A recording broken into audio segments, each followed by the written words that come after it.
While countless fanfiction authors have taken a crack at perhaps the most beloved Final Fantasy game in the franchise, only a select few have undertaken the daunting task of creating novelizations of Final Fantasy VII. And who can blame them? Writing a unique story set in a familiar world is one of the chief joys of fanfiction writing, but who wants to commit themselves to the unenviable task of recounting one of the most lauded pieces of video game storytelling? Not only is it a job that requires a great deal of time and research, but writing out any story is going to take a very long time. Most novelizations, when they are all said and done, tend to hit word counts that long surpass most modern novels by a few orders of magnitude. And rather than try to draw out a new audience to your own unique tale, you have to attempt to please a fan base by presenting your own version of the tale and hoping that they'll take time to read it.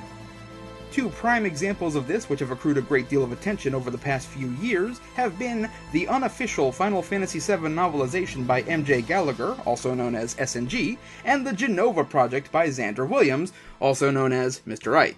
In this series, I'll be reading through both of their versions and comparing and contrasting the two, though obviously they are telling basically the same story, so it'll be mostly contrast. In the first episode, we'll be talking about the beginning of the game, specifically the opening credits to the bombing of the Mako Reactor and Cloud's escape. How different can two novelizations of the same game be? Well, let's dive right in. I'll start by looking at A New Threat, the first book in the unofficial Final Fantasy VII novelization. As a journalistic shorthand, I'll be addressing these works by their respective author's family name. Please understand that this is merely for the sake of brevity. Also for the sake of total transparency, I have read through Williams' first book, and while I have read numerous excerpts, this is my first time tackling Gallagher's work properly. For all intents and purposes, I'm coming in blind to his version, which is why I think it's only fair to start with his. So, to start off, Gallagher gives us a short 2-page prologue focusing on Aerith. He starts off with the intro's few seconds that we, the player, share with her in the game, but he also adds several little character touches before jumping ahead to the explosion of the Mako Reactor in a chilling description of the carnage it wreaks upon the surrounding sector. And as Avalanche flees from the scene, our female lead catches sight of Cloud and we get a bit of foreshadowing about Zack. A brief aside here, both Gallagher and Williams do an incredible job of packing their opening chapters with foreshadowing and laying seeds about the story for the rest of the game. If I sound repetitive, I apologize, but I really want to call attention to the more clever moments in each of their work. Anyway, here's a quote that caps off the prologue. She started towards him, drawn by an uncontrollable urge. The coincidence of his likeness was too great. The hair, the outfit, that sword. Taking quick, delicate steps, she pushed through the hordes of panic-stricken civilians to reach the man, her desire to speak with him a necessity in her mind. "Excuse me?" she asked softly as she drew near him. The man turned, his sparkling blue eyes passing once over her. "What happened?" Now that is how you write a prologue. It gives us a capsule look at the world and the story we can expect. It sets up one of our lead characters and even teases us with a bit of mystery. And it ends on an incredibly effective hook. Imagine you've never played the game before. If you were to start reading this and literally in the first page there's already been an explosion, your question as the reader would match Aerith's. What happened? Fortunately, Chapter 1 enlightens us. I guess this is technically a flashback chapter, but if you know anything about Final Fantasy VII, I guess Gallagher starts as he means to go on. Also, I have to point this out. One thing I found rather amusing, the first spoken word of dialogue from our male lead? Crap. This is where I should start talking about Gallagher's writing style, at least in this book. He is a painter with words. I don't just mean that as a compliment, but also as a way to convey how he constructs a scene. He spends long, loving paragraphs creating an image in our mind. You can reach into Gallagher's depiction of Midgar and touch it. He is focused on the moment, but he doesn't dawdle. There might be a section here or there that he could trim, but he doesn't info dump. He pulls you into the scene. A good microcosm of this is how he describes to us the Buster Sword, Cloud's iconic weapon. It's a scene that needed to be there, and Gallagher gives us just enough information to give us a full understanding of the weapon with no excess to slow us down. He braced himself as the train pulled into the Sector 1 industrial station, his body emitting a faint moan as he leant forward to reclaim his Buster Sword. The great silver blade was made of resilient steel alloy, trimmed at its hilt with gilded carvings around 2 circular slots. Its parallel edges were unequal in length, the shortest of which ended after 4 feet, but grew half a foot further in order to meet the other at a deadly point. Cloud snatched the heavy weapon from the floor and held it aloft for a second, the taut red leather around the thin handle a comfort against his fingertips. As soon as the locomotive had drawn to a halt, he slung the greatsword over his back, where it clung to the magnetic holder on his braces, and crossed the carriage to the shutters on the far wall. From here we proceed much as the game did, getting a lot of back and forth between Cloud and the members of Avalanche. He portrays them all a bit younger, even calling Biggs a teenager and boy. As we are carried through the Mako Reactor, we continue to get those full, rich paragraphs of scenery, albeit a bit less dialogue, most of the story being moved by Cloud's internal narrative. The group warily entered the dark enclosure, Barrett commanding the route he wished each of them to follow. As they separated, Cloud found himself glancing up at the shell of the main building. Its exterior was shaped like an enormous fin housing an entire office wing, and acting as the casing for the industrial furnace. He clenched his jaw as his eyes fell upon the red Shinra diamond painted at its height, and remembered his days in the Shinra army, swearing his allegiance to the company and all they stood for. How times had changed, a once loyal member of Soldier returning as a mercenary to haunt the very people who had deceived him. In the moments we do get of Cloud's verbal interaction between him and the group, Gallagher writes Cloud as snotty and abrasive. He tends to play up Cloud as not just stoic and uncaring, but more than a touch on the arrogant side. This is kind of the way he was written in the game at this point, but I feel Gallagher pushes him a bit further to create this image of Cloud as a broken and unattached man. It will make an effective payoff later for sure, when we finally get to crack open Cloud's tough exterior. As a side note here, I want to point out that Barrett calls Cloud Soldier Boy in this chapter, and it got a certain song stuck in my head. Thank you for that, Mr. Gallagher. The part within the Mako Reactor ends with a veritable swarm of Shinra soldiers as opposed to the Guard Scorpion. It leads to an exciting chase sequence, ending in Cloud lobbing a grenade to halt the pursuers. Adrenaline raged around his veins as he came to the bridge, the stampede of boots growing from the hallways behind. He heard Jessie call out to him from the tunnels at the opposite side of the junction, but chose to ignore her, his trained mind working at speed.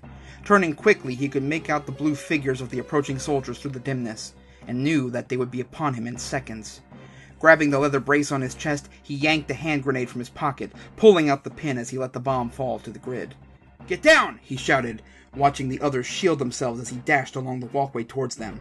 Hurling himself into the tunnel, Cloud felt the blast rip the bridge from beneath him, showering him with acrid dust and steel as he landed heavily on the cold stone. At the end of this section, we also get a brief bit of Turk's foreshadowing, just the description of a woman in a black suit. But that's all we need right now, just a hint. It's not relevant to the story yet, but it'll be a great callback later. Another excellent example of foreshadowing. So, at page 16, we finally catch up to the prologue, and have a cute, shy, somewhat awkward conversation with Aerith and Cloud. It's actually pretty funny how Gallagher writes the scene, because we have Aerith trying to get some answers, and Cloud eagerly trying to escape without drawing attention to himself as Shinra forces close in on him. And yes, we get some more Zack foreshadowing, but this time it's from Cloud's perspective, which is, having knowledge of the plot that we do, is a huge thing to foreshadow here. There's a brief exchange with the soldiers, and Cloud leaps onto the train, ending the first chapter. Whoa now, don't reach for that cigarette yet, we're just getting started. We have a whole other author to take on this tale. For starters, Williams issues a prologue in favor of jumping right into the action with Chapter 1.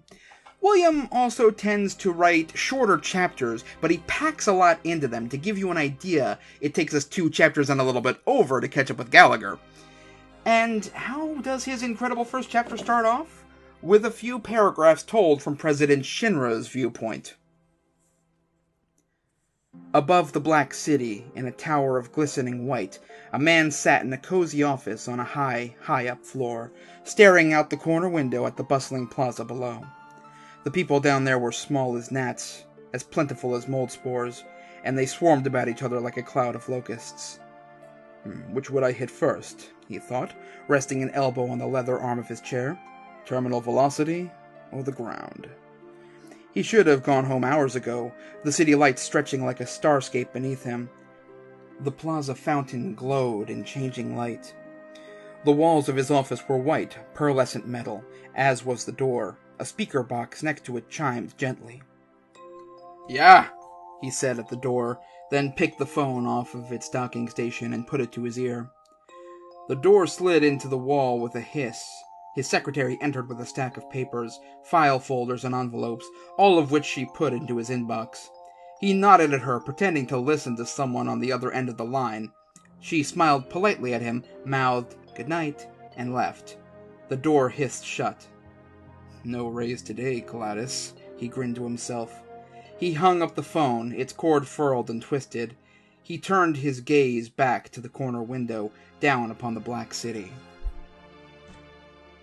This first section is interesting. For one, it gives us a massive bit of foreshadowing about the Sector 7 plate, to say nothing of Shinra's untimely demise, and for another, it perfectly tells us what kind of man President Shinra is in a few paragraphs and a couple of lines of dialogue. Let me tell you briefly about Williams' writing style. If Gallagher is a painter, Williams is a composer. He doesn't spend too much time on any one thing, but rather lets moments flow into each other. He has a very Tolkien-esque manner of writing, where every little thing can set off a tidbit of backstory or lore here and there. But because he keeps writing these individual moments as brief, he doesn't waste a single word of exposition. There isn't a sense of meandering. He also relies a lot more on dialogue and character to tell the story, his interactions moving the plot forward more often than not. Now, because of this style of writing, he does take longer overall to get where he is going. This isn't necessarily a bad thing at all as far as I'm concerned, but it's worth pointing out now that you're going on a trip. After this, we get a very brief bit with Eris. Oh yeah, I should point that out now. Williams calls her Eris, not Aerith. That's probably the quickest shorthand way to identify these two books. But we don't spend more than a couple of paragraphs with her before we are led down another side street, this one lasting until the end of the chapter. Williams has a lot of little vignettes within his story for world-building's sake, with a lot of original side characters. It's something I like a lot, as it harkens to the roots of fanfiction, injecting yourself into an existing work. And with the tale of Sammy, the train attendant, we get a lot out of it. Sammy is just going about his day and eavesdrops on two MPs. During this conversation, we get a passing mention of materia, hints that it's not always effective, an understanding about how the military police are basically Shinra's private army. There's a reference to Wall Market as well, to say nothing of the myriad uses of Mako energy. As an aside, Williams' work is definitely the more earthy and crass of the two authors. He drops curses and sexual references like they're going out of style, but it's an effective way to convey what type of place Midgar is. To be honest, this first chapter kind of reads like an original side story, and could probably have functioned as a prologue. But the best thing about it is it allows us to see a scene we've replayed hundreds of times from a unique perspective, as Sammy watches his coworker Gary get killed and is playing dead while Avalanche disembarks. There's actually a great moment at the top of page 7 where Sammy thinks, at first, that Cloud is a soldier who's come to save him. Sammy kept his eyes open. Hope started to return. Swords were a gentleman's weapon. Only a soldier would dare use one. The blond man looked almost too thin at first, but his bare arms were chiseled with muscle. His military uniform was a deep indigo, which signified a hierarchy Sammy couldn't remember anymore. The soldier's eyes had that unmistakable glow. The cavalry had arrived. The way the giant and the soldier looked at each other, Sammy expected them to attack. A moment passed. Perhaps they were old enemies. Fight like that took forever to get going. Another moment passed, and still no one moved. The ringing in his ears subsided long enough for him to hear them talking to each other. That's just a great, unique take on the scene. I also really love the old enemies line there. Solid bit of knowing humor for the reader. The chapter ends with Sammy passing out, and then we're on to chapter 2. Now, Chapter 2 is functionally similar to Gallagher's Chapter 1, hitting all the same points, but with a lot of unique character touches. Jesse using Braille as a means of coding, an emphasis on how ridiculous it is that somebody would use a sword in combat. Stuff like that really helps pack this chapter with meaningful moments. Furthermore, Cloud comes off as a bit more reserved and emotionless in Williams' version. It's less him being rude and more like him being almost matter-of-fact about his lack of interest in anything other than the money. Williams instead takes the less desirable parts of Cloud's psyche and relegates them to internal monologue. One particular line that caught me was Cloud's disgusted description of Avalanche as environmentalists. It's a delicious bit of snark that admittedly does beat you over the head with the message. We also get hints about Mako poisoning, some great witty back and forth between Cloud and Barrett, my favorite line in the entire chapter being Cloud's comment while they are climbing a ladder where he tells Barrett that he should have installed a hand. I also have to call attention to this oddly, sexually charged scene. Well, it's not actually sexually charged, but I am juvenile as hell. So, without further ado, here is 50 Shades of Cloud. Barrett's flashlight joined his within time. Not much of a talker, huh? Barrett said in the darkness. I didn't sell you my mouth, either.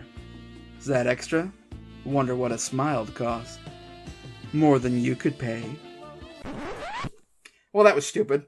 Anyway, the big climactic finale of the chapter is a tense show-off with two robo-guards, the cannon fodder enemies from the game being depicted as rather intimidating figures requiring solid strategy to beat. This sets up the stakes very well. Also, it's a shame that neither author wanted to have the giant robot scorpion, but hey, at least Williams has Cloud run back to save Jesse before the place explodes. That was nice. Anyway, to catch us up with Gallagher, we have a few pages into Chapter 3 to go, where we get to read about the massive explosion which knocks Eris a couple of blocks down the road. She is also far less shy and basically interrogates Cloud before he has to GTFO. I do like the nod to Final Fantasy VI in this chapter with the Mount Colt sports gear store, by the way. Finally, we get a cute little scene where the MPs are checking identification, and Cloud almost tricks them into letting him by pulling rank as a soldier. This, of course, doesn't work, so he's forced to hop over the edge, but not before the lead MP tries to get Cloud to come back peacefully. He's stunned as to why a former soldier would betray them. Hold your fire, said an MP. Cloud assumed him to be the leader, but they all looked the same. The enemy stepped forward. Even behind that stupid scarf mask, Cloud could tell this one was ready to shoot. Why? The MP asked Cloud. Cloud heard the distant whistle of the train leaving the station. His mind raced, calculating. His foot ached, his shoulder bled. He counted the guns pointed at him. Come on back to HQ, said the MP. We'll get this straightened out. Cloud laughed. I don't have time to be messing around with you guys. He hurled a magic thunderbolt at the crowd. It burst at the feet of the MPs. One of them fired blindly, hitting another. In the resulting confusion, Cloud swung himself up onto the stone railing. The bullets flew through the air around him. Dust exploded from the stones near his feet. Below, the train sped into the opening. Everything was obscured in steam. He exhaled and threw himself from the wall. You see, that's a very human reaction. They don't know Shinra is evil. Why wouldn't they be confused? Heartbroken even. This isn't where the chapter ends. It's about halfway through, but it's where I'll stop for now.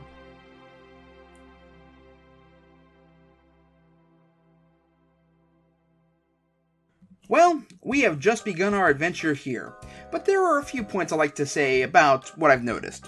Williams is slower and more methodical overall, packing his chapters with asides and lore that don't always move the story forward, but do help world build. He is also far more dialogue heavy, and his general style is far more relaxed and conversational. Gallagher has a quicker pace overall, but gives us such rich imagery and description that keeps us in the moment, while still throwing us hints and teases at the overarching story and world. There's less diversion, so we stay on track, and he delivers us an action-packed opening full of tension, where Williams is a bit more contemplative and easygoing. I won't say one is better than the other, to be honest. I think both styles of storytelling work, depending upon what you're looking out for in a narrative. I might recommend a newcomer to start with Gallagher's work, as his teases don't always give up the whole farm beforehand, and it keeps your attention focused on the matter at hand. Whereas, somebody who's played Final Fantasy VII to death will appreciate William's inventiveness and unique take on certain scenes. But, as I said, we're just getting started. There is a lot more to go. I'll try to keep the following parts a bit more concise myself as we continue to compare these two works. Well, I hope you enjoyed that video, and hopefully I convinced you to read along with one or both of these stories. I'll provide links down below to both stories on fanfiction.net, as well as a link to Gallagher's Facebook page dedicated to his unofficial novelization. Gotta do the self-promo thing now, so you can click off if you like. For those of you who stuck around, please like, share, subscribe, and follow along. If you stumbled along this video through other means, a brief explanation as to who I am. I'm the mad bastard who is trying his hand at a fan novelization of Final Fantasy VIII. I've included a link to the first book of said novelization below, as well as my Facebook page and my Twitter. Please, if you're a Final Fantasy VIII fan or somebody who just wants to see what the fuss is about, give my novelization a read. The first book covers the first disc of the game, and I am eager to hear what people think about it. But either way, thank you guys so much for watching this, especially those of you who listened to me spam here in this last paragraph. I'll catch you next time. Okay, my Audacity is spotty, my Yeti is a bit broken, and my script is poorly written. Let's try to do this in one take, why don't we? The group warily entered the dark enclosure, Barrett commanding the route he wished each of the It leads to an exciting chase sequence in Cloud... Skip half the line, why don't you? Sammy gets passed out. You didn't finish that sentence. You wrote the script and you didn't finish that sentence. What the hell? You see, that's great. That's a very human reaction. They don't know Shinra is evil. Why wouldn't they be confused? Heartbroken, even. This is where the chapter ends. No, this is not where the chapter ends. You read your script, man. Whereas somebody who has played Final Fantasy VII to death will appreciate William's inventiveness and uniqueness take on certain...